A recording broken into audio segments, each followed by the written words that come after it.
Et salut à tous, ici j'accélère pour la chaîne ludique Underground et en peignoir pour l'autre vidéo de liste de Noël 2022. La première était consacrée à ma propre liste de souhaits pour notre cher Papa Noël. La deuxième, donc celle-ci, est consacrée au jeu que nous souhaitons offrir Céline et moi à notre entourage. Donc, entendez par là quelque chose d'un peu plus familial. On va croiser du jeu un peu moins expert que sur la vidéo précédente et des jeux globalement aussi plus accessibles en termes de budget. Voilà. Parenthèse avant d'aller plus loin, j'ai une bonne crève là depuis hier, le soir encore avant. Ça se peut que je parle du nez. En tout cas, je suis un peu à plat.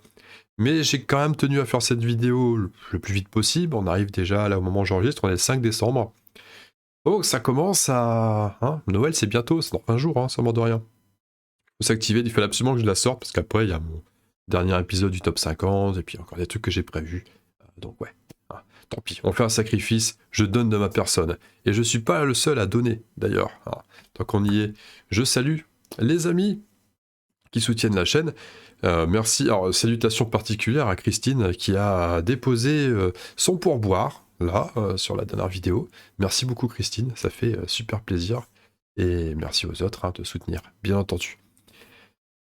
On va passer au jeu maintenant. Passons au jeu qui nous intéresse et je vais vous parler de Super Mega Lucky Box qui est un jeu que... Alors, la fois passée, quand je dis la fois passée, l'année passée, généralement je vous dressais un portrait de la personne qui allait recevoir le cadeau. Là, on en est encore à un stade ici où on n'a pas forcément attribué les jeux aux personnes, donc ça va être un petit peu plus abstrait. Mais néanmoins, la personne qui pourrait recevoir ce jeu sera quand même d'un profil assez casual. Hein. Donc j'entends par là quelqu'un qui n'a pas trop l'habitude d'aller de faire du jeu, qui n'a pas renoncé à une partie lors d'une soirée familiale, quelque chose comme ça, mais qui va naturellement pas s'orienter, qui va pas d'elle-même s'intéresser à l'univers du jeu. Donc ce profil très casual, hein, on va appeler ça un casual, terme que, à mon avis, je réemploierai pendant la vidéo. Donc, vous savez que quand je parle du casual, c'est ce profil-là. Donc Super Mega Lucky Box, un jeu que j'ai découvert il y a peu. De toute façon, il est très récent, il est même pas encore sorti. Hein, vous voyez, il est en précommande sur le site de BCD Jeux. C'est pareil si vous allez... Alors, comme sur la vidéo précédente, je vais vous montrer les jeux via ces deux boutiques en ligne, BCD Jeux et Philibert, qui sont les deux partenaires. Donc c'est pareil, hein, Philibert, il est en précommande aussi. Donc voilà. Donc j'en profite pour mettre quand même ma petite, c'est pas une pub, mais au passage, hein, si vous commandez chez BCD Jeux ou chez Philibert via un des liens qui sont en description de la vidéo, ça me permet de toucher ma petite commission et de ce fait, vous encouragez et félicitez la chaîne par la même occasion. Donc c'est plutôt sympa, et pour vous ça change rien, juste l'effort de cliquer sur le lien, ce qui à mon avis dans vos cordes hein, quand même, c'est pas fou. Je sais, et c'est bizarre, hein, quand je fais ce genre de choses, je me sens être un gros voleur qui réclame, c'est très bizarre. Mais il faut que je prenne l'habitude parce que il faut le faire, hein, sinon après la chaîne ne survit pas. Donc il faut le faire. Donc Super Mega Lucky Box, je l'ai découvert grâce à GameStef là il y a pas longtemps. Je connaissais absolument pas le jeu et il m'a dit un soir venez toi et tes potes là venez on va faire une petite partie sur Board Game Arena. Donc il va être sur Board Game Arena. Je pense au moment où je parle, je pense qu'il est pas encore même pas encore en bêta. Il était en alpha, mais comme GameStef est un grand gourou de BGA, il avait accès à cette version alpha. Et donc c'est quoi? Alors, parce que là, je palabre, mais je ne vous dis pas ce que c'est. Donc c'est quoi Super Mega Lucky Box? C'est un jeu où nous avons chacun des grilles que nous allons essayer de remplir, parce que quand nous remplissons une grille entière, ça fait des points. Quand nous remplissons une ligne ou une colonne, ça fait aussi... Alors ça fait pas des... Si, ça peut faire des points, mais ça donne aussi des effets. Il y a une carte, donc on va chacun choisir des grilles en début de partie. Ça se joue en 4 manches. Chaque nouvelle manche, on va récupérer une grille en plus. Et chaque manche sera divisée en 9 coups. Et un coup, c'est quoi? C'est une carte qui est révélée avec une valeur de 1 à 9. Et donc là, chacun va pouvoir cocher sur une de ces grilles cette valeur. Ah, on vient de retourner un 4, et là, je vais cocher un 4 sur une de mes grilles. Voilà, c'est aussi simple que ça. on a quand même des petits éclairs là qui permettent d'altérer le nombre, c'est-à-dire que c'est un 4 qui est sorti, ça m'arrange pas. Il y a un 4 là sur ma première grille, mais non, je préférais cocher le 5, mais c'est un 4, comment je fais? Et ben je dépense un éclair, comme ça je peux rajouter plus 1. Si je dépense 2 éclairs, j'ajoute plus 2. Voilà. Et les éclairs, bien sûr, ne sont pas infinis, hein. On en a 4, il me semble, en début de partie. On peut en récupérer justement en finissant des grilles, ou en finissant des lignes, ou des colonnes. Et voilà, qui est une combinaison de ça. Quand on prend des étoiles, ça va aussi rapporter des points, mais plus on prend d'étoiles pendant les mêmes manches, plus ça va faire 2 points. Et c'est jamais qu'un espèce de jeu de loto où on programme un peu, parce que sans mode de rien, il faut quand même un petit peu programmer. Je pense qu'on voit à l'arrière de la boîte, vous voyez, et il présente, à mon avis, bien mieux que moi. Cochez les numéros piochés pour remplir vos grilles, complétez aussi des lignes et des colonnes pour déclencher des bonus en cascade, additionnez vos points et devenez une super méga star. Oui, mais quand on a essayé sur BGA, j'étais pas la super méga star, mais bon. Mais c'était... N'empêche que, on dit un peu de chance, un peu de tactique, beaucoup de fun. Ouais, je suis globalement plutôt d'accord. Il y a un peu de chance, bon c'est vrai, hein, le tirage des cartes, on sait jamais quel chiffre va sortir. Et il y a 9 chiffres, mais on ne tirera pas forcément tous les chiffres une fois, il y a plusieurs fois chaque chiffre. Et c'est quand même plus intelligent que ça en a l'air. Et pourquoi je dis ça? Simplement parce que des fois, il y a des lignes qui, comme bonus, vont vous permettre de remplir un autre chiffre ailleurs. Donc, on peut combiner, des fois, c'est pas forcément intéressant de jouer le chiffre sorti, ça peut être intéressant de jouer des éclairs pour altérer le chiffre, pour aller quand même cocher le chiffre sorti ailleurs, à faire des combos comme ça. C'est sympa, ça se joue assez vite. Et généralement, quand on joue, on a envie d'en refaire une. En tout cas, c'est la sensation qu'on avait eue quand on avait essayé. Donc ça, je le verrais bien offrir à un proche, et puis lui dire le jour de Noël, vas-y, ouvre ton cadeau, tout de suite là, on sait jamais, hein, ça pourrait se servir. Le classique, hein, de toujours le cadeau intéressé. Et ouais, voilà, c'est pas très très cher. Mais c'est vrai que je dois balancer les prix. Donc c'est 19,90 ici chez BCD Jeux. Le format classique de la boîte, vous voyez, taille Just One, taille top 10 à peu près, enfin, tout ce format de boîte à 20 balles, c'est un des standards, hein, on trouve facilement ces jeux à ce genre de prix. Et voilà, très récréatif, très sympa. Un deuxième jeu dans la liste, on reste dans la cible casual, donc à offrir à quelqu'un qui ne joue pas forcément souvent, mais voilà, qui est pas négative à l'idée de faire une partie de temps en temps dans un contexte festif et familial. Là, clairement, j'imagine bien ma maman profiter de ce maudit. Hein. Petit clin d'œil avec Elina au passage. Voilà, c'est fait. Et donc, maudit, c'est un jeu qui tient dans une boîte à peu près le même format que le jeu qu'on a vu précédemment. Un peu plus petit de la boîte, je pense même d'ailleurs. Oui, parce que vu la taille des cartes, etc., par rapport à la boîte, ça me paraît plus petit. C'est un prix genre 14,95 à peu près. Hein, ça va avoisiner les 15 €. Et ce n'est jamais qu'un jeu qui va vous faire penser à Pyramide pour les anciens qui ont connu le jeu, vous savez, avec Patrice Laffont, Marie-Ange Nardi et François Broumède. Je crois que c'est François Broumède, Laurent Broumède. Ah, pas François, Laurent Broumède. Vous savez, les trucs où on dit, allez, en 3, douding, maison, caravane, non, substantif, il y avait toujours substantif, hein, dans les trucs de Pyramide, il y avait toujours substantif, voilà. Et, bref, j'arrête mes bêtises, mais le but est le même. Il va falloir qu'un joueur fasse deviner aux autres, alors c'est du compétitif là, un joueur fasse deviner aux autres quelque chose, un mot. On voit sur la carte, par exemple, à l'écran, il y a, il y a lentille, par exemple, tout en bas. Donc il va tirer une carte à côté pour savoir quel symbole, pour savoir quel mot faire deviner. Ça va vite, ça détaille, c'est pas là-dessus qu'on va s'arrêter. Et la carte va aussi nous indiquer en combien de mots, en combien d'indices il va falloir faire deviner ce mot. Donc par exemple, lentille, il va falloir le faire deviner en 4 mots. Et ça ne sera pas 4 mots maximum, c'est 4 mots obligatoires. Parce que si quelqu'un trouve avant, eh ben on marque pas de points. Alors cette personne va marquer des points quand même, mais nous non, on va pas marquer de points. Donc on va choisir notre challenge, on aura toujours le choix entre 2 types de challenge. Donc ça va être plus ou moins facile, parce qu'il va falloir pas donner des indices trop faciles tout de suite, hein, sinon ça va être trouvé dès le premier. Et par contre, à la fin, les autres joueurs peuvent juger, une fois que le mot est trouvé, les autres joueurs peuvent juger si vous avez un peu volontairement rallongé votre votre office en utilisant des mots qui n'avaient rien à voir juste pour meubler. Et si c'est comme ça, on perd des points aussi. Enfin bref, normalement si on joue dans un bon état d'esprit, il n'y a pas de raison que ça se fasse, on va quand même jouer le jeu à fond. C'est typiquement le genre de mot, le genre de jeu qui a pas réinventé la roue, mais bon, c'est quand même, ouais, c'est du jeu efficace. Je trouve ça vraiment sympa. On en a fait une petite partie et c'était cool. Ça peut prendre facilement, ça se joue à la volée comme ça. C'est effet garanti. Est-ce qu'il y a une autre photo à vous montrer là-dessus? Ça c'est la tête de la boîte. Ouais, ils sont la carte suivante, etc., etc. Ouais. Voilà, en plus, la boîte est sympa. Je trouve que la boîte est plutôt mignonne. Le chat, il y a toujours un chat, un fil. Attends, il y a toujours un chat. Ah bah voilà, et encore une fois, le verso de la boîte est peut-être plus efficace que moi dans mes explications. Vous sentez bien que je suis malade quand même, hein, que je galère à trouver mes mots. Là, ça va être plus facile.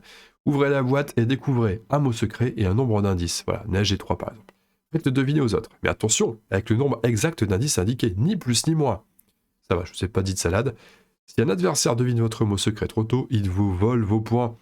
À vous de tourner autour du mot dans ce jeu d'association d'idées malicieux. Par exemple, indice canon. Canon à neige, c'est vrai, mais canon, on pense pas à la neige à la base. Boulet, poudre? Non, c'est pas ça. Reine. Reine des neiges, ah oui, d'accord. Château? Beauté? Non, non. Et le dernier, flocon. Ah, bah c'est neige. Eh oui, c'est ça. Bien joué. Voilà. C'est comme ça que ça se passe. Body. C'est validé. Et ça aussi, on va demander à l'ouverture du cadeau, enfin, le jour où on l'offre, on va dire, vas-y, ouvre-le maintenant, ça peut servir. Ah, et je me demande si ça va pas être la même chose pour tous les jeux que je vais citer là, dans cette vidéo. C'est pas impossible.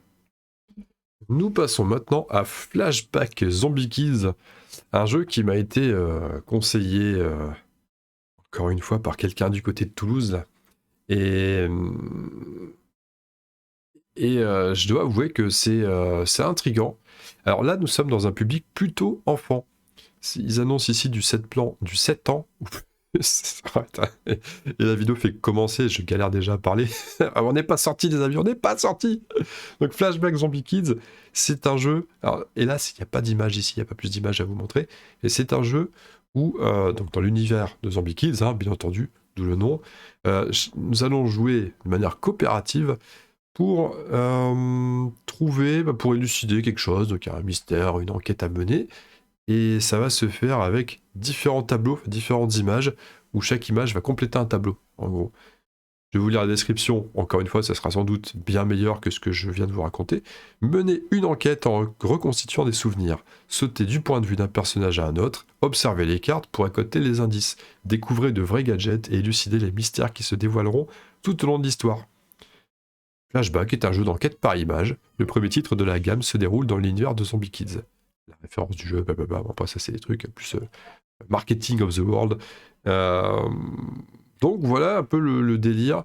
On reste dans ce thème Zombie Kids là, dans cet univers, et dans un titre qui se veut plus calme quand même. Bah, je dis pas que Zombie Kids de base c'est un jeu très énergique, hein, mais on sent quand même que c'est plus, oui c'est plus dans la folie. Je sens plus animé en tout cas qu'à Flashback où on sera peut-être plus dans la réflexion. Et pour les enfants, c'est bien aussi. Et ils se concentrent, c'est cool. Attention, 30 à 45 minutes annoncées quand même. Donc à mon avis, à offrir à des enfants qui sont pas trop turbulents. Alors, si vous voyez ce que je veux dire, il faut quand même des enfants qui savent se concentrer à un certain moment, un certain temps. Et c'est pas forcément donné à tout le monde. Et ça peut se jouer de 1 à 4 joueurs. Donc un enfant unique peut très bien y jouer. C'est toujours moins fun de jouer seul, hein, mais on le sait très bien, ça, c'est pas approuvé. Mais ça peut se faire. Ça peut se faire, faut le savoir. Ou accompagné de parents bienveillants, par exemple. Je sais pas si ça existe des parents bienveillants, mais je sais pas. Enfin, celui-là, non. Mais oh, si ça existe, il n'y a pas de doute. Et je n'ai pas précisé. On est sur du tarif 22,50 € la boîte de Flashback Zombie Kids. Si j'ai bonne mémoire, ça doit être à peu près le même prix que Zombie Kids. Le deuxième, c'était Evolution, je crois qu'il s'appelait. Le premier était un peu moins cher, le deuxième était vers les 22,50. Donc on est dans une tarification logique. On reste dans le même esprit. Et tant qu'on est dans les kids, nous allons évoquer un autre jeu pour kids. très simplement le Unlock Kids. Voilà, qui a fait... est-ce qu'il faut présenter Unlock? On va le faire quand même un petit peu. Et là, c'est la version Kids. Alors, Unlock, c'est de base un jeu qui simule un escape game. Vous avez un paquet de cartes où la première carte vous indique un peu le thème de la mission, là où vous en êtes, et puis paf. Après, la première carte nous invite à révéler d'autres cartes, et sur ces autres cartes, il y aura des indices, des énigmes, des choses qui vont nous conduire à encore consulter d'autres cartes et à gérer, à résoudre davantage d'énigmes et d'indices jusqu'à trouver la sortie, ou en tout cas la solution finale à toute cette intrigue. Des jeux qui durent généralement 1 heure. Quand je les joue avec Céline, ça dure plutôt 1 heure et demie, voire 2 heures, parce que nous sommes vraiment nuls à Unlock et toutes ces choses-là. Et ça joue avec une application habituellement. Là, il faut que je le dise, parce que ce qui démarque Unlock Kids du Unlock pas Kids, donc du Unlock traditionnel, c'est qu'il n'y a pas d'application chez les Kids. Je trouve que c'est un bon point. Alors j'ai entendu des échos sur des parents qui seraient habitués à jouer à Unlock pour adultes et qui auraient trouvé dommage que dans Unlock Kids, il n'y ait pas l'application, que ça dénature un petit peu l'esprit d'Unlock. Je ne sais pas si c'est la pensée globale, hein, je ne sais pas si tout le monde le pense et si je suis le premier à dire le contraire, mais en attendant, je trouve ça plutôt intéressant qu'il n'y ait pas d'application. Moi, je trouve ça bien. Parce que effectivement, on est dans une époque où très jeune maintenant, les tablettes, les ordis, etc., on s'y met. C'est tout. On est en plein dans l'ère du numérique. Encore, c'est que le début de l'ère du numérique, ça va être encore beaucoup plus prononcé ensuite. Et ben n'empêche que si on peut retarder le côté addiction aux écrans le plus longtemps possible pour les enfants, je pense que c'est très bien pour eux. Alors, plutôt qu'ils se zombifient tout de suite écran très vite, bah non, on essaie de prendre le temps de leur montrer qu'on peut voir les choses différemment que suivre simplement un écran. Donc je trouve ça très bien que No Kids n'ait pas d'application. Même si on est d'accord, l'application téléphone sur le jeu adulte, c'est jamais qu'un outil, on n'est pas tout le temps les yeux rivés dessus, donc ça va, ça reste correct. Mais la démarche de ne pas avoir du tout d'écran, je trouve ça plus que louable. Je trouve ça même excellent de la part de... Alors, je sais pas qui a pris la décision, est-ce que c'est le ou les auteurs de ces Unlock Kids, ou si c'est Space Cowboys, les éditeurs, qui ont choisi, mais en tout cas, très bon choix. Pour moi, j'abonde dans leur sens, c'est une bonne idée. Donc là, on est sur du 6 ans minimum à un 4 joueurs, hein, c'est du coopératif, on essaie de sortir de là des différents lieux, enfin résoudre les petites histoires. 15 à 30 minutes. Pour l'anecdote, oui, des petites illustrations assez mignonnes, bien sûr, on est dans du kids. Pour l'anecdote, on a essayé avec ma petite qui a 5 ans, donc là, un âge un petit peu en dessous de ce qui est prévu. Et je l'ai drivé, on a fait l'enquête démo qui était dans les boîtes, les cartons Philibert. On fait une commande Philibert à une époque, ils offraient le jeu avec en version démo. Donc un petit paquet de cartes et qu'une aventure plus courte. Vous savez, le fameux Coco Island, vous le connaissez à mon avis si vous avez fait une commande Philibert à cette période-là. Et ma fille a adoré. Elle a adoré le faire. Et ce qui est très marrant, c'est que autant nous, d'un point de vue adulte, quand on va jouer à Unlock, on va jouer une mission d'Unlock, c'est tout. Une fois qu'elle est faite, on va jamais la refaire. Ou alors peut-être 15 ans plus tard quand on aura Alzheimer, mais on va pas la refaire parce que de toute façon, on connaît vaguement l'histoire, on va peut-être pas se rappeler toutes les énigmes, mais au moins, ça va quand même pas être une surprise, ça va pas être super intéressant. Mais les enfants n'ont pas le même regard. Les enfants, ils aiment bien se sentir rassurés en faisant des choses qu'ils ont déjà vues. Ça leur dérange pas de refaire la même chose. Et j'y reviendrai. À mon avis, je vais vous présenter un autre truc juste derrière. On va rester dans le même esprit. Donc eux, rejouer une histoire où il faut faire des choix, il y a des mini-énigmes à leur niveau, bah, ça leur convient très bien. Et donc cette petite boîte démo, là, ce petit paquet de cartes démo, en fait, on l'a déjà fait pas mal de fois. On l'a fait au moins 10-15 fois, et elle aime bien. Puis elle leur demande, hein, t'entends, elle dit est-ce qu'on peut faire Coco, la vache, machin. Et elle dit allez, vas-y, on y va, c'est parti. Et c'est rigolo, elle aime bien faire ça. Donc je pense, donc là, quand je pense à Unlock Kids, je pense directement à ma petite de 5 ans. Je pense que ça peut l'emballer à bord. En plus, on pourra varier entre les 3 aventures. Donc ça, c'est plutôt un bon choix. Il est à 22,5, ça reste raisonnable. c'est correct quand on sait que de toute façon créer une aventure Unlock c'est quand même pas facile, hein. La créer ça n'a pas été évident du tout. Et donc il y en a 3. Bon, pour moi 22,5. Non, étonnamment je trouve ça nettement plus rentable pour les enfants vu qu'ils vont vouloir tout le temps y rejouer que pour les Unlock adultes où bah là déjà c'est plus cher de base et en plus on les jouera qu'une fois. Donc ça va repartir derrière sur Ocaseo où ça va être prêté à un ami, où ça va être offert à un ami. Enfin, ça reste jamais à la maison, enfin je pense pas. Je sais pas, bonne question. Dites en commentaire, vous qui êtes des fans de Unlock, pour ceux qui sont fans de Unlock, vous les conservez vos boîtes en collection ou alors vous les offrez, vous les revendez, comment vous la gérez celle-là? C'est pas mal cette question. On va enchaîner avec. On va rester dans l'univers enfant pour le prochain titre, après on reviendra sur du plus adulte, promis. Troisième titre d'affilée pour enfants, ma première aventure. Et laquelle de première aventure? La Reine du Champ Fleuri. Bon, techniquement, en ce qui nous concerne à la maison, ça sera ma troisième aventure, parce qu'on en a déjà 2. Mais ça fait partie de la gamme, ma première aventure. On est sur un 17,90€ ici. Un prix que vous trouverez difficilement différent ailleurs, parce qu'on est dans du bouquin, et les bouquins, on sait que c'est pas soumis aux mêmes réglementations au niveau des tarifs. C'est plus dur de faire des rabais sur les bouquins, voire parfois pas possible. Et donc là, La Reine des Champs Fleuris, c'est quoi? Ce n'est jamais qu'un livre dont vous êtes le héros, pour enfants. Donc, dès 4 ans, je confirme, pour ce qu'on a vécu comme expérience ici avec cette gamme de livres-là, oui, effectivement, ma petite à 4 ans, on était déjà dedans, ça se passait bien. Donc il y a une histoire, il y a 3 choix, il y a quasi tout le temps 3 choix. Je crois qu'il y a un bouquin de la gamme où c'est pas 3 choix, il y a parfois 2, je crois, quelque chose comme ça. En tout cas, la plupart du temps, il y a 3 choix. En fonction du choix, il se passe une péripétie, et une fois que la péripétie est résolue, eh bien, on revient sur une page qui... Ça se recoupe toujours. Il y a toujours 3 choix et ça se recoupe toujours. On revient toujours à des pages communes. Et chaque péripétie va donner un petit objet, une petite capacité, quelque chose qu'on va pouvoir mettre sur la roue. Vous voyez, il y a des roues là. Je ne sais pas si on peut le voir à l'écran. Il y a une roue bleue, il y a une roue, il y a 4 roues en réalité, sur chaque coin. Et c'est là qu'on va indiquer qu'on a eu un objet. Là, on voit qu'il y a une petite tête de grenouille, par exemple, en bas à droite. Je ne sais pas si c'est une grenouille ou si c'est soit une bestiole comme ça. Ce qui fait que plus tard dans le bouquin, en fonction des choix, on aura peut-être besoin d'un de ces objets, ou alors peut-être que... Enfin oui, et généralement, si on n'a pas l'objet en question, bah, on est un peu embêté, et il va nous arriver quelque chose. Et donc à la fin du bouquin, en fonction de nos choix, est-ce qu'on a réussi à bien aligner les choses, hein, à bien avoir les bons objets pour les bons passages, on va réussir avec plus ou moins de succès l'aventure.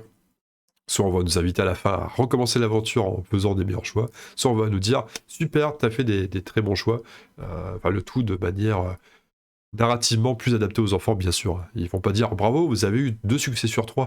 Non, ils disent ah bah oui, l'histoire s'est bien passée, la petite abeille est contente, elle a vu sa famille ou j'en sais rien. Je ne sais absolument pas de quoi l'histoire est composée ici. C'est pour ça que ce jeu-là, enfin ce livre, La Reine des Champs Fleuris, de Champs Fleuris, pardon, est dans la liste, parce que ça, je le verrais bien aussi pour ma petite. Donc le No Kids plus ça me paraît superbement adapté. Donc pour l'anecdote, on a commencé avec ma fille avec c'était la toute première histoire, donc j'ai complètement oublié le titre, mais si vous regardez les jeux de la gamme, enfin les bouquins de la gamme, décidément je dis jeux, mais c'est les bouquins, c'est le tout premier, donc c'est l'aventure, le dragon, la quête du dragon, quelque chose comme ça. Et on a pris en deuxième la course des casse-coups. Et honnêtement, elle aime bien les deux. Enfin, elle adore. C'est pas rare qu'elle le demande à ce qu'on vienne reprendre le bouquin pour refaire l'histoire. Et là aussi, donc, ça fait écho à ce que je disais juste avant sur No Kids. C'est assez rigolo parce que elle a tendance à faire un peu toujours les mêmes choix et pas forcément tout essayer. Et quand elle a vu que... Et parfois même quand c'est un choix qui est pas forcément le meilleur, elle va quand même refaire le mauvais choix. Parce que ça la rassure, elle sait qu'elle est déjà passée par là, et ça lui convient très bien. Et donc pourquoi la Reine de Champfleury? Il y en a plusieurs, je crois que dans la gamme, il doit en avoir 5 ou 6. Et alors là, c'est assez... ça peut paraître bizarre, mais elle a tendance à avoir peur des insectes.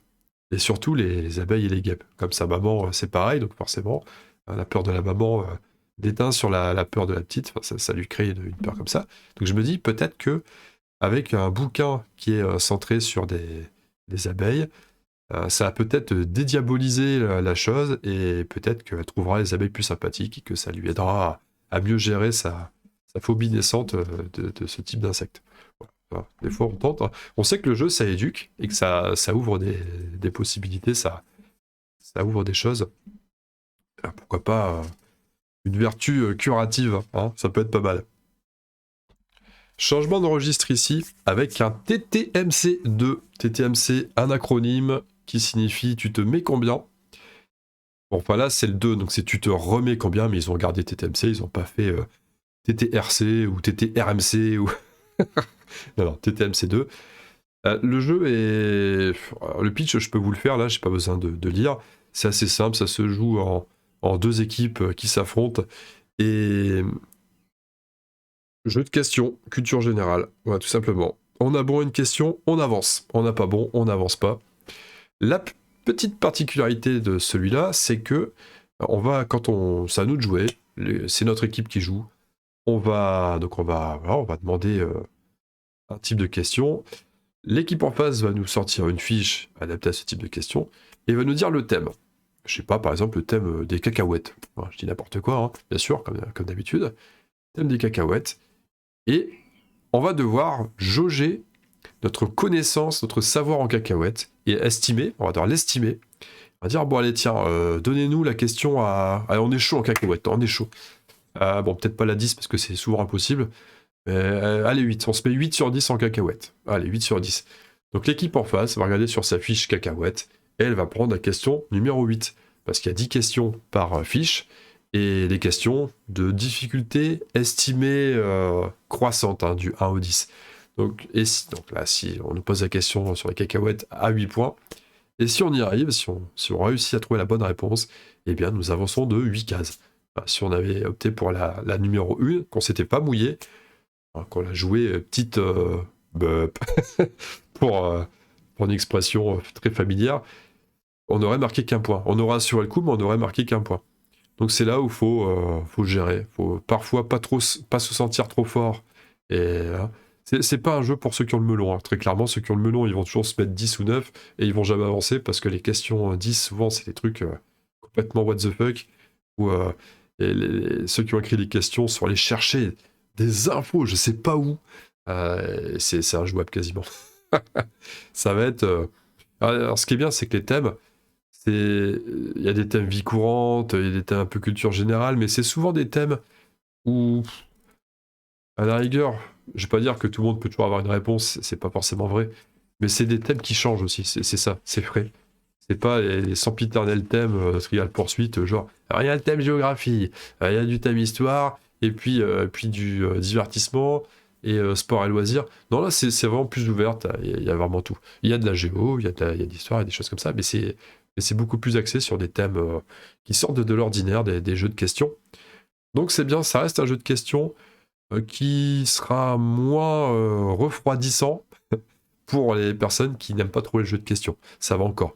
Bon, par contre, bien sûr, ça reste un jeu de questions, hein, donc ceux qui n'aiment pas du tout ça n'aimeront pas celui-là non plus, pour être honnête. Donc à quoi ça s'adresse, ce genre de jeu?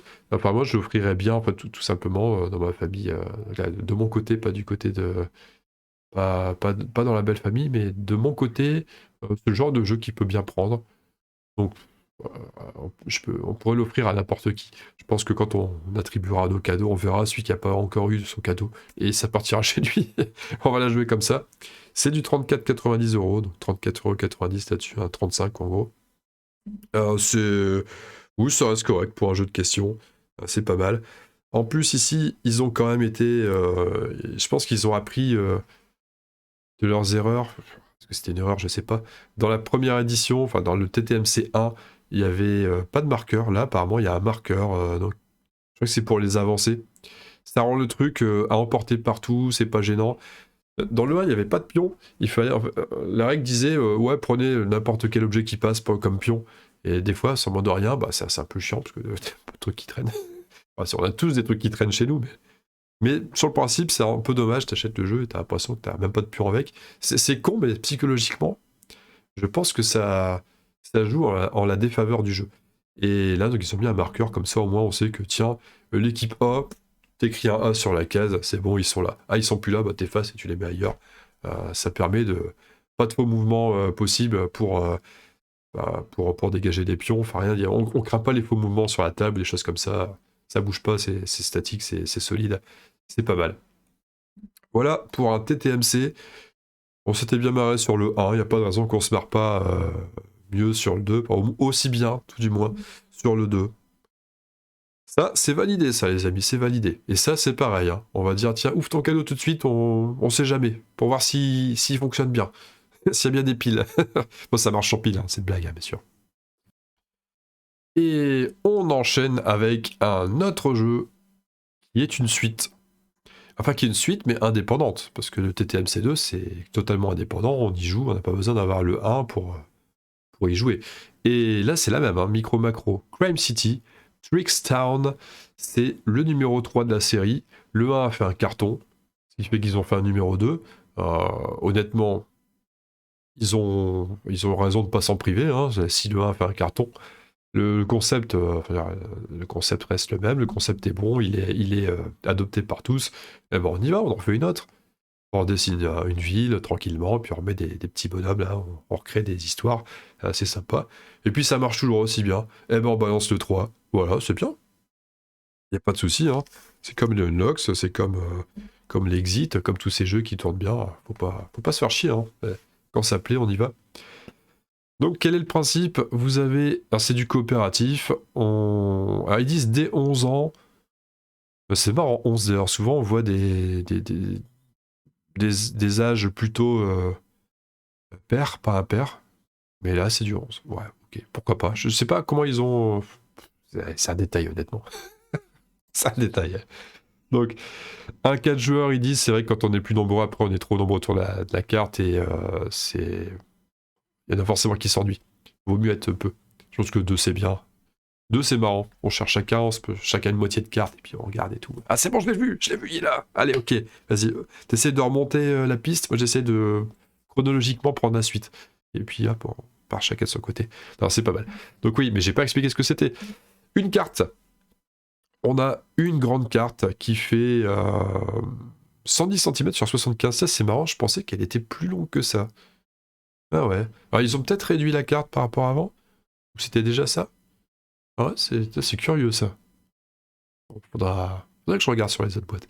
Et donc sur cette carte, on a un dessin noir et blanc, un immense dessin qui représente une ville, le fameux Crime City, et donc il y a plein de personnages partout. En réalité, ils sont pas si nombreux que ça, parce qu'il y a plein de personnages qui sont en double, en triple, qui sont en plusieurs exemplaires. Et il va nous être posé une énigme, enfin pas une énigme, il y a une enquête à résoudre, voilà, une enquête. Par exemple, on a retrouvé, pas moi, le coursier, enfin, voilà, il y a un exemple, le coursier, qui est mort, quelque part au sud-est de la ville, voilà. On va essayer de le retrouver, donc il y a cette petite photo là sur la carte, c'est une série de cartes, et on va retrouver le coursier en question, mort, ok. Et il va falloir comprendre comment c'est arrivé. Donc généralement, c'est les questions classiques, c'est qu'est-ce qui lui est arrivé? Est-ce que quelqu'un l'a tué? Si oui, qui et pourquoi? Et ouais, c'est généralement ça. Le mobile du crime, en gros, quoi, le crime, plus de détails sur le crime et le mobile du crime. Et si on veut, on peut s'aider des questions d'ailleurs, parce qu'il y a une série de questions à répondre. Trouver le magasin de meubles. Donc, j'imagine que le coursier est mort à côté du magasin de meubles. Qu'est-il arrivé au coursier? Comment les deux frères savaient-ils pour l'argent? Donc ça, on a déjà dû deviner qu'il y avait une histoire de frères. Et où sont l'argent et le coursier? Voilà. C'est pour résoudre une énigme. Et pour nous guider. Et donc, comment savoir? Tu dis, il y a un cadavre, et c'est tout, comment tu peux savoir? Eh bien, simplement parce que sur la carte, il n'y a pas que le cadavre, il y a le personnage, il y a les derniers agissements du personnage. Donc, on va retrouver le même coursier, plus loin, plusieurs exemplaires, qui vont représenter, en fait, simplement le fil chronologique de l'événement. C'est ça qui est assez marrant. Donc, en allant chercher à droite à gauche sur la carte, on va trouver des indices qui vont justement nous permettre de répondre à ces questions. Donc c'est du jeu d'enquête avec un grand dessin, tout simplement. Et il faut être observateur. Alors attention, nous ne sommes pas dans du Où est Charlie, hein. C'est pas... Il y a un petit côté Où est Charlie, parce qu'il y a pas mal d'éléments qu'il faut retrouver, mais c'est pas la même façon de chercher les choses, c'est pas le même genre de... Déjà, c'est pas le même genre de dessin, c'est pas aussi blindé que ça, c'est pas juste repérer un petit truc dans un gros truc, non, il y a quand même un peu de réflexion là-dedans, essayer d'anticiper les choses. Et c'est amusant, vraiment. On a fait, avec Céline ici, on a fait le premier. On n'a pas fait le deuxième, on a fait le premier. Et quand donc on l'a offert, on avait offert le deuxième, par contre, à deux personnes de notre entourage. C'était déjà l'année passée, parce que je crois que ça fait 1 an qu'il était sorti. Ah, c'est ça, il a dû sortir pas trop longtemps avant Noël précédent, je crois, le numéro 2. Et bah pareil, hein, c'était plutôt un succès. Ils avaient adoré le cadeau. Donc celui-ci, c'est pas certain qu'on l'offre cette année, mais il est sur notre liste de cadeaux qu'on pourrait offrir. On le garde un peu comme filet de sécurité. Si quelqu'un, pareil, si on a, tiens, finalement, on a buté sur quelque chose, on va peut-être pas lui offrir ça, non. Bon bah, t'inquiète pas, l'idée de réserve, c'est le micro macro Crime City Trickstown, au cas où, parce qu'on va pas non plus offrir tout le temps la même chose chaque année. C'est bien aussi de varier. Mais pour moi, ça c'est un cadeau, c'est un très bon plan de cadeau. 22,50 €, ça reste raisonnable. C'est très bien. C'est dans la lignée des prix des anciens, ils étaient tous à 22,50 € aussi. Donc ça, c'est approuvé également. Ah oui, et j'ai oublié. Là, c'est l'exception par contre. On va pas demander au Gus, vas-y, déballe ton cadeau, on va voir au cas où est-ce que la carte dedans est en bon état, etc. Vous imaginez sur la grosse table de Noël avec tous les trucs dans tous les sens, là, les foie gras et compagnie, les escargots tout chauds, tout gras, là. Alors, on pose pas la carte là-dessus. Hein. Faut mieux éviter. Sinon, ça va pas le faire. Elle sera pas en noir et blanc très longtemps, cette carte. Nous passons à Savannah Park. D'ailleurs, un jeu de Wolfgang Kramer, je viens de noter. Il est assez connu, hein. Pour... je sais pas. je sais qu'il est connu, on le voit souvent, mais j'ai complètement oublié. Je suis vraiment nul en quel auteur a fait quel jeu, enfin, à part quelques-uns que je connais un peu mieux que les autres, sinon... Donc là, Wolfgang Kramer, aucune idée. Et le pire, c'est que j'ai le sentiment d'avoir parlé d'un de ces jeux il y a pas longtemps, mais j'arrive pas à me remettre. Bon, c'est pas grave. Donc, Savannah Park, je vais difficilement réussir à vous en parler parce que je le connais pas. Il m'a été recommandé par le parrain Tad, et il avait l'air de fort apprécier le jeu. Je l'ai suivi dans le descriptif du jeu qu'il m'avait fait. Je m'étais dit que c'était un parfait fit pour un cadeau à un proche. Qu'il a à 30,90 €. Ça reste raisonnable. Dès 8 ans, mais apparemment pas si simple que ça. Quand on voit dès 8 ans, on se dit ouais, ok, ça va être un truc bidon. Non, c'est du jeu de placement de tuiles. Alors il faut placer ces animaux dans ces tuiles, enfin, sur les tuiles d'animaux, dans ces tuiles, je dis n'importe quoi. Il faut, attends, je vais lire, parce que là je suis dans le dur, mince. Vous devez gérer au mieux vos placements d'animaux autour des points d'eau en vous méfiant des feux de brouche. Je sais pas pourquoi je vous ai parlé de tuiles. Oui, parce qu'il y a des tuiles là, c'est ça, c'est du placement, mais c'est des tuiles d'animaux, je crois. Et donc, c'est pas si simple. Chaque animal ne peut se déplacer qu'une seule fois, et ce n'est pas forcément vous qui décidez quand. Voilà. Puis ça permet d'apprendre à quoi être la savane, hein, déplacer les tuiles stratégiquement, et votre parc éclipsera celui de vos concurrents. Donc nous ne sommes pas dans du coop, nous sommes dans du chacun pour soi. Jeu de collection de combinaisons de tuiles, placement. Voilà, donc je peux pas vous en dire beaucoup plus, si ce n'est que il m'a été chaudement recommandé par un copain joueur devant l'éternel. Donc ça, avec comme idée que c'était un jeu assez familial. Donc si vous avez des enfants d'un âge intermédiaire, enfin avant l'adolescence là, hein, donc pas trop petit mais pas trop grand, ça paraît parfait pour pouvoir partager un jeu avec eux sans que les adultes ne s'ennuient. Parce que c'est ça aussi qui est toujours un petit peu délicat. Il faut que les adultes s'amusent. Hein. Ça donne plus de facilité à ressortir les jeux derrière, en famille le dimanche, ou à d'autres jours. Hein. Pourquoi pas? Pourquoi toujours jouer le dimanche? On peut très bien jouer à d'autres jours. Bah oui, bien sûr. Allez, je vais vite passer à autre chose, parce que j'ai hélas pas grand chose d'autre à vous dire là-dessus. Et la transition magique, c'est que j'ai un autre jeu sur lequel j'ai pas beaucoup à vous dire là-dessus, parce que je l'ai pas essayé non plus. C'est Acropolis. Il est actuellement à 24,21 € sur BCD Jeux. Une petite ristourne toujours sympathique. Incarner un architecte grec en quête de gloire dans ce jeu de placement de tuiles. Serez-vous celui qui aura le mieux développé sa ville dès 8 ans? On est, à mon avis, dans le même profil de jeu qui s'adresse au même type de joueur. C'est du familial. Et c'est du jeu de placement de tuiles. Il a fait un carton quand il est sorti celui-là. Il est sorti il n'y a pas si longtemps d'ailleurs. Il a dû sortir il y a peut-être 3 mois, plus ou moins, quelque chose comme ça. Jeu de placement, placement de tuiles, ça se joue assez vite apparemment. Alors ils mettent 30 à 45 minutes. C'est marrant, les échos que j'ai vus, c'était encore plus rapide que ça. Mais bon, peut-être que les échos que j'ai eus ne sont pas bons. Et c'est peut-être un écho d'un écho, ce qui fait que c'était plus long que prévu. Je dis n'importe quoi. Qu'est-ce qu'ils nous disent? Au cœur de l'antique Méditerranée, des cités rivales cherchent à s'attirer richesse et gloire. Les plus talentueux architectes de la Grèce antique s'attellent à la tâche. Habitations, temples, marchés, jardins, casernes. Autant de quartiers qui permettront à votre ville de croître et de se démarquer. Mais vos constructions doivent respecter une certaine harmonie et des règles bien précises pour espérer voir grimper le prestige de votre cité. La pierre reste le nerf de la guerre, prenez soin de disposer de suffisamment de carrières et n'oubliez pas de construire en étage pour élever votre cité vers les cieux. Donc il y a apparemment une logique aussi d'empilement qui permettrait d'augmenter les points de prestige qui doivent à mon avis être les points de victoire. C'est ce qu'on en sait. Je sais que quand le jeu est sorti, à titre perso, c'était pas très attractif. Mais je m'arrête peut-être un peu trop au physique des jeux, je pense. Et c'est ma couverture, hein, vous le savez, je le dis de temps en temps dans certaines vidéos. C'est ma protection anti-nouveauté, attention, faut pas trop céder à la nouveauté. Je sais que si je juge à la boîte et au physique des jeux, je vais déjà en incarter plein de base, et ça me permet de me préserver, d'acheter trop de trucs nouveaux, qui finalement me décevront pour beaucoup, hein, je pense. Et faut aussi préserver le porte-monnaie, hein, c'est ça aussi. Donc ouais, physiquement le jeu m'a pas emballé.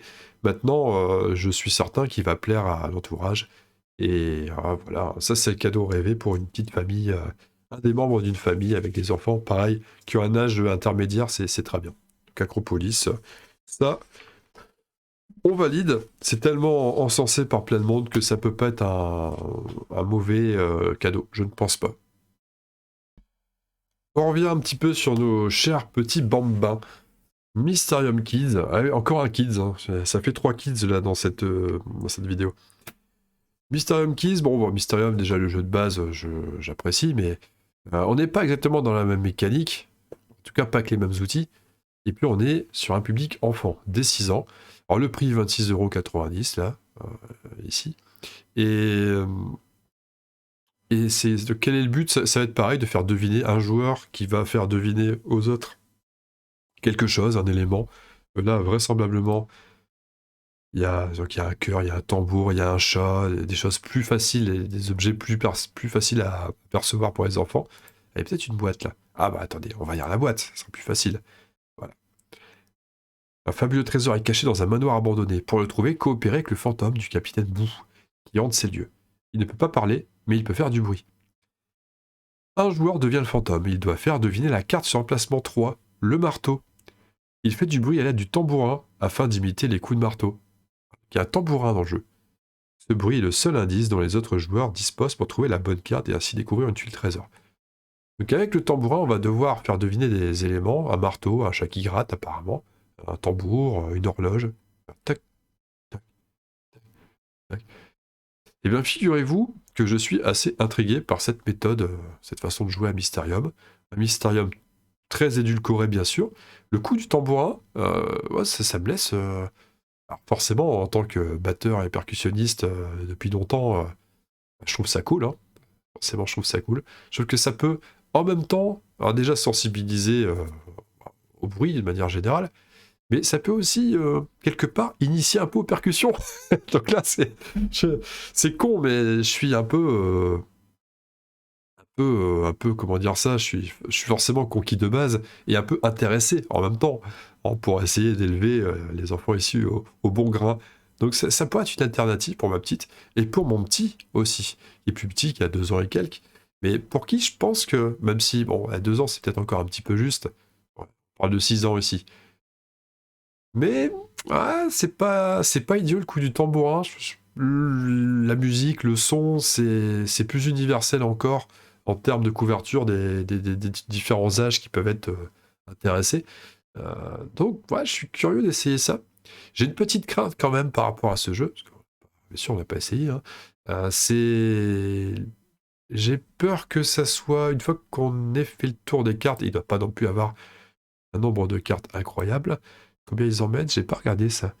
Ouais, 78 cartes bruit, c'est... Je pense qu'on fait quand même relativement vite le tour. Après, ils pouvaient pas non plus faire 500 cartes, hein, on va pas exagérer. Et une fois que tu as capté quel type de son faire, bah c'est tout, tu as pris le réflexe et tu sais que ça va... Il y aura plus de surprise.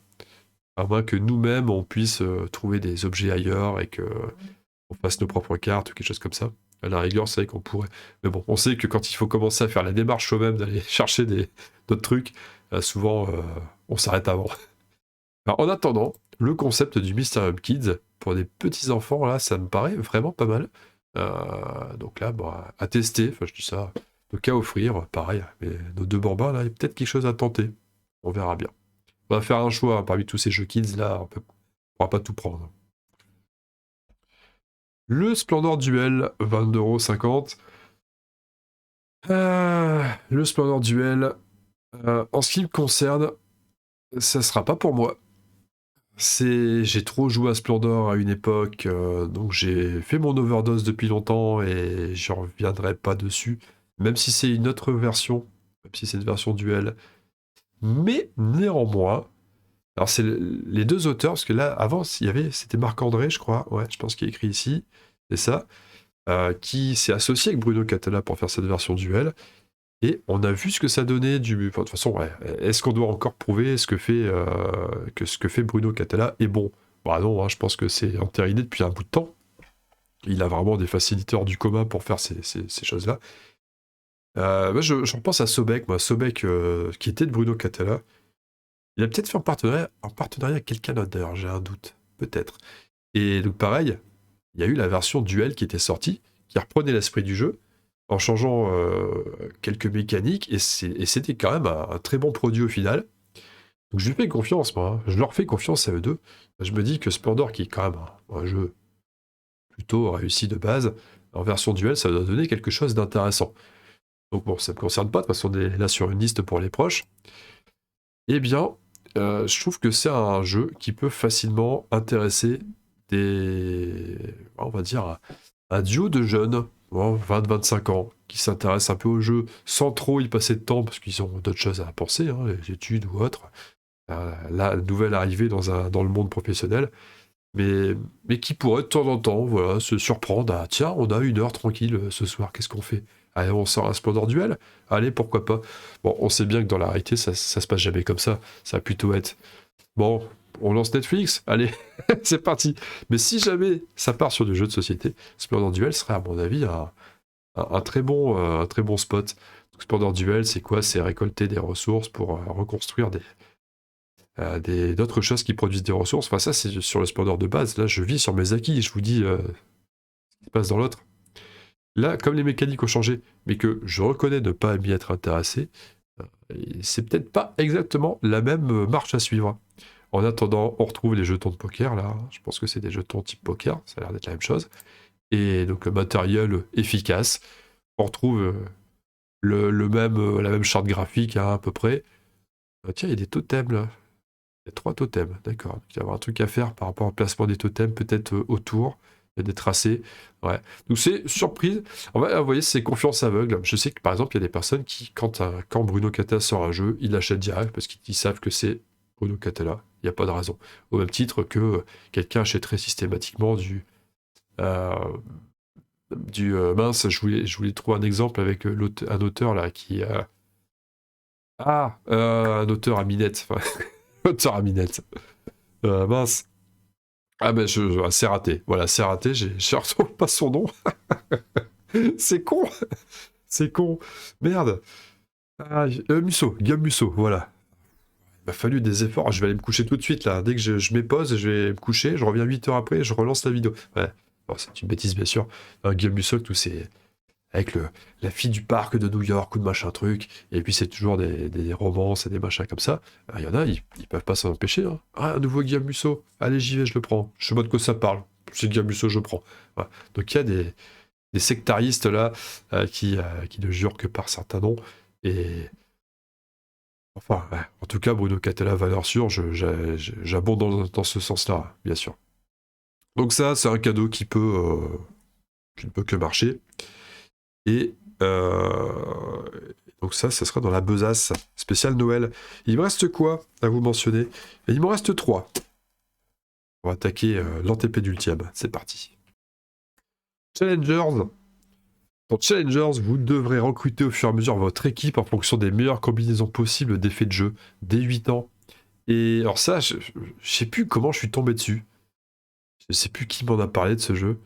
Et quelqu'un qui m'avait dit, ah, la boîte est moche, mais le jeu a l'air fun.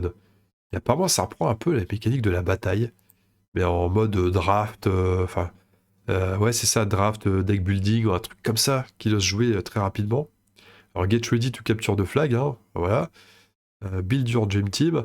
Donc, apparemment, il faut composer son deck de cartes, et on va faire des affrontements de type quart de finale, demi-finale, finale, je crois, quelque chose comme ça. Ou c'est peut-être sous forme de championnat. Genre. À vrai dire, j'en sais rien, mais je le teste demain. Je vais le tester demain. Il y a quelqu'un qui l'amène au club, hein, ce bon vieux Pat. Et, et ouais, j'ai envie d'essayer ça, moi ça me fait marrer. Ça se joue à plein, ça peut être rigolo. Tu sais, c'est le côté. C'est con, mais autant, bon, la bataille ça fait chier tout le monde, hein, on est d'accord. La bataille, c'est naze. Ouais, tu joues. Autant faire un pilou face tout de suite, ça va beaucoup plus vite et c'est le même résultat. Mais là, le fait qu'il y ait je sais pas, des personnages riches en couleurs, ou moches en couleurs quand même, mais des trucs variés, le monde, allez, tiens, ok, je t'affronte toi. Ah, il me reste plus qu'un vieux dino tout pourri à jouer, et puis Popeye. Je dis n'importe quoi, je sais même pas ce qu'il y a comme carte. Ah merde, c'est le vieux dino, bon bah t'as gagné, voilà. Mais t'as composé ton équipe quand même. Donc tu meurs et tu vis et tu meurs avec ton équipe. Non, mais honnêtement, je sais pas, il y a une grosse hype sur ce jeu. Je vais tester ça demain. Donc là, vous voyez, je mets une réserve là-dessus. Hein. Faut quand même que je teste avant de voir.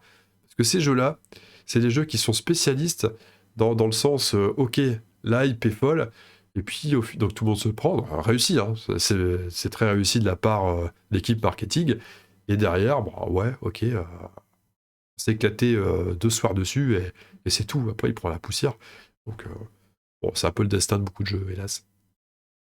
Challengers, 32,90 là sur BC des jeux, ouais, ça reste quand même pour un jeu de bataille amélioré. Je dis bataille, ça tombe, c'est pas exactement ça.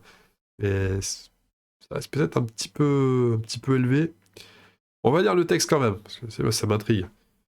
Challengers est un jeu interactif de deck building avec un mode de jeu de tournoi original pour 1 à 8 joueurs. On peut même jouer seul, une bataille seule, c'est pas mal. Jouer individuellement ou avec un groupe d'amis. À chaque tour, chaque joueur améliore son deck avec de nouveaux personnages et affronte de nouveaux adversaires. Les joueurs participent à un tournoi en 7 manches. Qualifiez-vous pour la finale en étant l'un des 2 joueurs ayant le plus de fans à la fin du 7e match. Les 2 joueurs les plus populaires participeront ensuite à la finale pour une délicieuse victoire. Et on n'en sait pas trop sur la mécanique. 75 personnages distincts avec plus de 40 effets surprenants créent une expérience unique à chaque partie. Vous la sentez venir, la petite extension là? Vous la sentez bien, hein, bien sûr. Nouveaux persos, nouveaux trucs, nouveaux machins. Dans Challengers, vous êtes le sélectionneur. Par une mécanique de deck building astucieuse, vous allez constituer votre paquet et l'améliorer au fur et à mesure des affrontements. Choisissez les bons éléments de votre équipe. Imaginez les combinaisons et les synergies qui vont pouvoir se créer. C'est votre sélection qui va faire de vous un potentiel vainqueur. Pendant le match, votre équipe devra se débrouiller toute seule, il sera trop tard. Ouais, c'est ça, côté bataille, après une fois que c'est fait, tu vois ce qui se passe. 336 cartes, blablabla, ok, d'accord. Bon, bah ouais, ouais, ça, clairement, on l'offre et on dit, vas-y, ouvre ta boîte. Hein. Ah ouais, c'est normal, on est là pour ça, quoi. Bon, on va partir sur du un petit peu plus sérieux pour les 2 derniers. Et non, c'est pas vrai, en fait, j'avais zappé un nom, il m'en restait pas 2, il m'en restait 3. Là, on est dans un... Alors là, c'est pas moi qui ai choisi, c'est juste des petits jeunes dans la famille là, qui se sont mis à Unmatched il y a pas longtemps. Donc là, c'est pas vraiment ça fait pas... Alors, je le montre parce que ça fait partie du concept, hein, de parler de la liste de Noël, donc vous allez vous dire, mais il offre plein de jeux, en fait, il y a plein de monde autour de lui. Non, non, on n'offrira pas toute la totalité des jeux, bien sûr, je vous ai dit à un moment donné, c'est des idées, on n'a pas encore fait nos achats, donc il n'y a pas... On prendra pas tout, on n'a pas... Ça servira trop après. Et donc Unmatched, Donc là, bah, c'est simplement ok, le petit jeune qui aime bien Unmatch, donc il aimerait bien avoir sa petite extension là. Un chaperon rouge et un Beowulf, pourquoi pas. Un Sabal 50. Donc le principe de Unmatch, on a une carte où on peut s'affronter. Tiens, c'est marrant, dans l'extension, il y a quand même un petit plateau. Ah, je pensais que c'était juste des persos en plus, mais pas. Ok, il y a un plateau pour faire du 1 contre 1, apparemment. Ça peut jouer de 2 à 4. Et je suis pas sûr qu'on puisse jouer à 3. Je crois que c'est 2 ou 4 d'ailleurs. Et donc, sur une boîte de base, il y a 4 persos. Sur les boîtes un peu plus petites, il y a 2 persos. Et chaque perso a son deck de cartes. On joue à tour de rôle, 2 actions par tour, je crois. Parmi les actions, il y a soit se déplacer, soit taper, ou tirer, si on peut tirer à distance. Et on peut aussi avoir des pets, je crois. On peut avoir des compagnons. Et donc on se déplace sur les cases. En fonction des couleurs des cases, il peut arriver des choses. Maintenant, je sais plus, j'y ai joué il y a un petit moment avec le Padawan. J'avais mis des vidéos d'ailleurs sur la chaîne là-dessus. On a fait 2 parties. J'avais trouvé que c'était un excellent jeu à l'époque parce que j'avais gagné les parties. Mais comme d'hab, hein, quand je gagne, c'est un super jeu. Quand je perds, c'est un jeu de merde. C'est classique. Alors, faut toujours être assez dichotomique. Hein. On va tenter le mot. Hein. On l'essaye comme ça, on le glisse. Voilà, comme ça, je marque 3 points. Et bon, par la suite, j'étais un peu plus quand même réservé sur le mitigé même sur le jeu. Parce qu'on a des cartes, ouais, on va mettre des attaques plus fortes, mais en face, il y aura des attaques qui vont parer, des attaques plus fortes, etc. Ça donnait vaguement l'impression de jouer à une bataille. Enfin, la bataille, comme on en parlait juste avant avec Challengers. Sauf qu'il y a des figurines, sauf que le plateau, sauf qu'il y a un plateau. Et des petits trous pour les points de vie. C'est... Mais j'ai pas trouvé ça finalement aussi incroyable. Maintenant, chez un public jeune, je comprends que ça marche.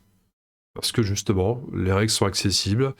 Ça donne cette impression de jouer un peu à un jeu de cartes à collectionner, à faire des combos, des machins comme ça, à contrer les combos des autres. Donc, ouais, si, je peux comprendre la satisfaction qu'a un public plus jeune. Et je vois, dès 9 ans, c'est ouais, complètement logique en fait. D'affrontement comme ça. Escarmouche, le terme escarmouche me fait un peu marrer. Enfin, pour escarmouche, j'imagine une bande qui s'affronte, et quelques gars planqués qui font des pièges. Là, bah non, c'est un contre un avec un pet ou deux, mais c'est escarmouche, c'est plus du duel que de l'escarmouche. Mais voilà le principe de Unmatched, qui est sur la liste parce que là, c'est une commande directe. Donc, commande directe, bah, on répond à la commande directe. Et là, c'est l'autre commande directe, c'est pareil. Personne qui me disait, enfin, je garde un certain anonymat, hein, des personnes, alors qu'ils sont beaucoup plus proches que de simples personnes. Des personnes qui indiquaient, tu vois, tiens, qu'est-ce qui vous branche en ce moment? On dit, ah bah en fait, on aimerait bien voir Robin des Bois, les aventures de Robin des Bois. Ah, d'accord, bon. Moi, comme ça, c'est réglé. Euh, ces personnes savent ce qu'elles veulent, et tant mieux. Et quelque part, elles prennent la responsabilité d'être déçues par le cadeau. Si elles si elles nous laissent faire le choix, si on fait un mauvais choix, c'est notre faute. Là, pire. Enfin, je dis ça comme si le cadeau allait pas être bon. En réalité, j'en ai absolument aucune idée. Parce que les aventures de Robin des Bois, je sais que quand il est sorti, il a plutôt plu. Maintenant, je m'y suis pas penché. Ça a l'air pas mal. Parce qu'il y a une histoire de narration. Alors, revivez les aventures de Robin des Bois dans ce jeu coopératif à la mécanique et au plateau original. Aventure garantie à chaque tuile dépunchée. Dès 10 ans. On voit qu'il y a effectivement sur le plateau de jeu comme des trappes à ouvrir. Donc en fonction des choix que nous allons faire dans les différentes histoires, dans les différentes missions, la narration va déjà de une nous emporter dans le jeu. Et en plus, il y a des trappes à ouvrir, donc il y a des surprises, hein, il va se passer des choses. Je suis curieux de savoir comment ça se passe, parce qu'on voit, il n'y a pas d'avoir de cases précises ou de choses comme ça, donc en quoi une trappe va ajouter quelque chose au jeu, je sais pas. Mais ça va. Mystère et boule de gobe. Apparemment, à récupérer des ressources, des machins, des choses pour faire des. Pour contribuer au côté héroïque de nos actes. Qu'est-ce qu'ils nous disent? Oh, il y a beaucoup de trucs à savoir. Coopération, tactique, narration, liberté de mouvement en monde ouvert. Voilà. Le jeu se déroule en grande partie sur un large plateau. La forêt de Sherwood s'affranchit totalement de cases. Voilà, c'est exactement ce que je me faisais comme réflexion. Les personnages se déplacent au moyen de silhouettes qui indiquent, en fonction de leur allure, la distance qu'ils peuvent parcourir. mécanique simple et intuitive qui offre une liberté de mouvement incomparable, etc. Voilà, donc mécanique fluide et évolutive, le retour épique de Michael Menzel. Ah ouais, certainement un gars qui a écrit des trucs. Ah bah, Andor, voilà, la saga de Andor. Donc, ouais, on est sur du coopératif. À 59,90€ quand même, bien marqué. Donc là, on est bien au-dessus de la plupart des prix qu'on a vus, mais c'est pas grave. C'est pas très grave. Il faut justifier le côté narratif, généralement. C'est quand même un sacré travail d'écrire quelque chose. De base, écrire quelque chose, c'est un sacré travail. Forcément, je sais de quoi je parle. Là, c'est sur du jeu. Même si c'est sur du jeu, c'est pareil. C'est peut-être un travail d'écriture un petit peu différent que d'écrire un roman, par exemple. Mais ça reste quand même costaud. J'en serais incapable d'ailleurs, hein. C'est pas la même façon d'écrire, hein. J'en serais bien incapable de le faire. Enfin, je pense pas. En tout cas, je me sens pas prêt maintenant. Et ça, bah, ça vaut quelque chose. Bon. Tous les jeux narratifs, honnêtement, les prix peuvent toujours paraître élevés par rapport au matos, mais faut pas penser qu'au matos. Un jeu, c'est pas que du matos. C'est beaucoup de matière grise aussi. C'est pour ça qu'il faut toujours pondérer son propos. Faut pas s'arrêter à ça. Ouais, après le matos, ça a l'air simple, efficace, hein, dans ce qu'on en voit. Mais bon, après, je suis pas là pour juger, je suis là pour vous faire part de cette liste de Noël. Et on a dépassé l'heure, honnêtement, je pensais faire 3 quarts d'heure. Et bah, comme d'hab, c'est pas le cas. On va finir par The Last, but not the list. De Noël, hein, bien sûr. The List de Noël. Le Robinson Crusoe aventure sur l'île maudite. Alors, celui-là, on ne l'offrira pas. Non. Et pourquoi il est sur la liste? Eh bien, c'est parce que quand ces deux personnes qui m'ont parlé de Robin des Bois m'ont parlé de Robin des Bois, ça m'a fait... Je me suis dit, tiens, ils partent sur Robin des Bois, ok, et ben c'est bon à savoir, ça veut dire que ils pourraient jouer à Robinson Crusoe.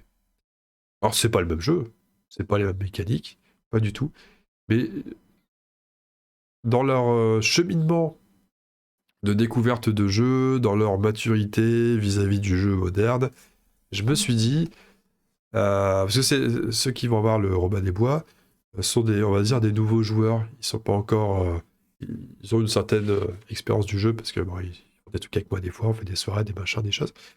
Mais ils sont pas encore, ils sont pas comme, comme vous qui regardez la vidéo, qui à mon avis consommez plein de vidéos de liste, vous renseignez à fond.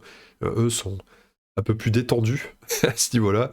Et voilà, donc ils découvrent tranquillement les jeux. Donc je me suis dit, ok, s'ils s'intéressent à Robin des Bois, en alternative, si jamais il n'y a pas moyen de se procurer Robin des Bois, par exemple, on ne sait jamais, je pense que Robinson Crusoe ferait l'affaire. Un jeu en coop, avec... là, on est sur de la poste d'ouvrier, et voilà, des points d'action à dépenser, parce qu'il est écrit là, hein.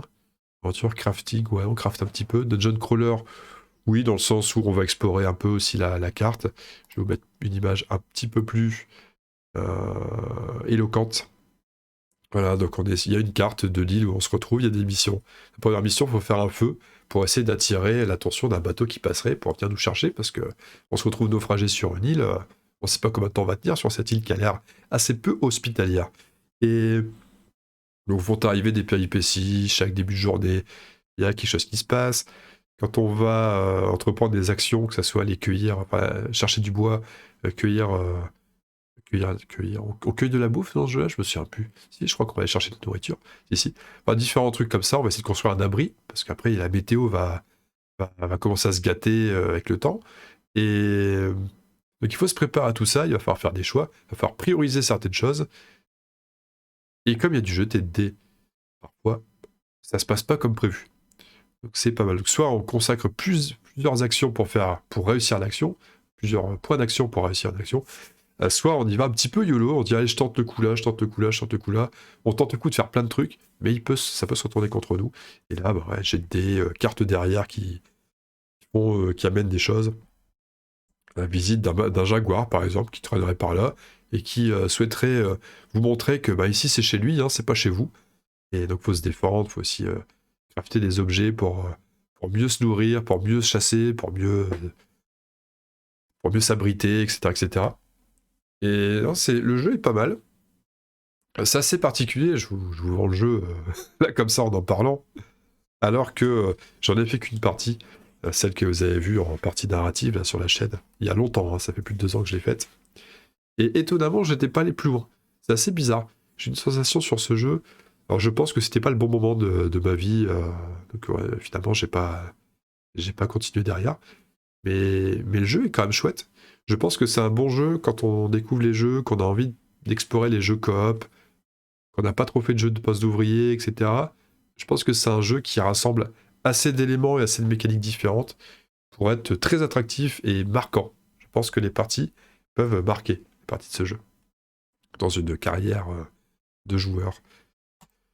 Voilà, donc ouais, 53,90 €, on a un chouïa en dessous de Robin des Bois, et pour moi, ça accomplit le même job, mais pas loin. Je pense qu'on est un peu dans le même esprit coop,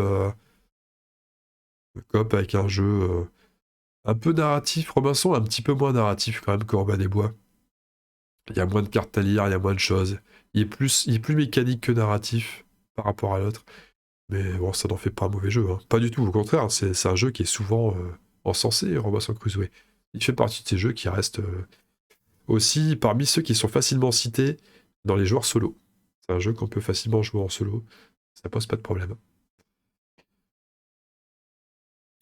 Voilà qui termine ma liste de Noël spécial famille 2022.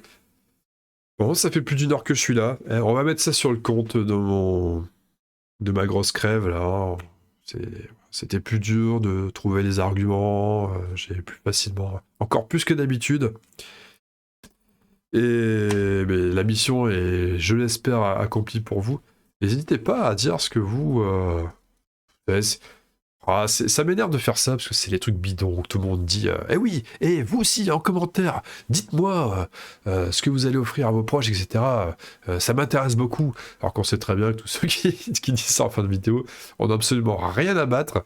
Ils veulent juste des commentaires, parce que vous savez, l'algorithme YouTube, tout ça, et n'oubliez pas d'orthographier tout ça, Toussa, c'est vachement important. Hein. Pas le vrai tout ça sert à rien, faut écrire comme ça. Non, bah... Non, j'ai pas... J'ai une question, si. En fait, la question que je voulais poser sur la vidéo précédente, c'est vous, qu'est-ce que vous aimeriez que Papa Noël vous offre? Mais j'ai oublié de vous la poser, donc je vous la pose maintenant. Si vous avez envie de répondre, c'est... En toute honnêteté, ça m'intéresse vraiment. Pour voir un peu, à vous qui composez le public de mes vidéos, voir ce qui vous intéresse, vous, au niveau des jeux. Ça me permettrait d'aller élargir mon champ de recherche et de voir, moi aussi, pourquoi pas m'intéresser à ces jeux-là aussi. J'ai pas plus à dire. Je regarde ma liste une dernière fois. Non, j'ai tout passé en revue. C'est parfait. Il me reste à vous faire des gros bisous, les amis. On se retrouve très bientôt. Hein. De toute façon, là, je suis sur une cadence de vidéo. Bon, là, il y a eu 4 jours parce que voilà, j'étais trop embêté. Mais... cadence de 3 jours à peu près, tous les 3 jours. Et on se retrouve pour la fin du top 50. Il en reste 10. C'est la prochaine vidéo, celle-ci. Et promis, après la fin du top 50, il y aura soit le prochain scénario de Horror Arkham JCE, le numéro 6 de la route de Carcosa, avec Charlie Kane, hein, toujours là, Charlie Kane et Lola Hayes, ou alors il y aura Too Many Bones, mais les deux arriveront, à mon avis, à la suite de l'autre. Donc c'est qu'une question d'ordre. On verra. Vous allez voir comment ça part, ça dépendra de mon ressenti à ce moment-là. En plus, on arrive quand même dans une période très faste. Là, il y a mon anniv qui tombe bientôt, le 9. Donc ça va être assez costaud. Un pote qui fait ses 50 ans aussi. Enfin, ça va être un week-end chargé.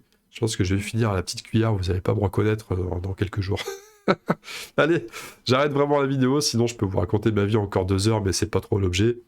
Je vous refais des gros bisous, et je vous dis à très bientôt, à très vite. Salut!